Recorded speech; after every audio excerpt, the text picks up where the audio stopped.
আমাদের বাড়ির পাশে জমি দিতে হয়েছে। হ্যাঁ, তোর টাকা দিয়ে তো জমি কিনে নি, তাই তুই আমাকে বকাছিস। হ্যাঁ, আমার জমির পাশে তুই জমি কিনেছিস কেন? হ্যাঁ, তোর সাথে কথা বলে আমার লাভ নাই, আমার বাড়িতে অনেক কাজ আছে। সব সতীনেকে দেখে আমার জ্বর লেগেছে। বাড়ি যাই। স্বামী আসো তো, দেখছি দাঁড়া। হ্যাঁ, তোর সাথে আমার কথা বলে লাভ নাই, আমি বাড়ি যাই, আমারও অনেক কাজ আছে।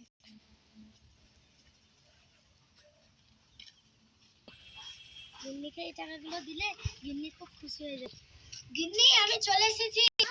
কই দেখি দেখি তো। তুমি ডায়মন্ডটা পড়ে গেল। কি কি? কিছু না কিছু না। কো এতদিন থাকলে কই টাকা দিছ না তো?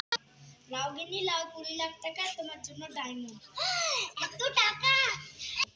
তাহলে চলো আমাদের নতুন বাড়িটা দেখে আসি গা। চলো।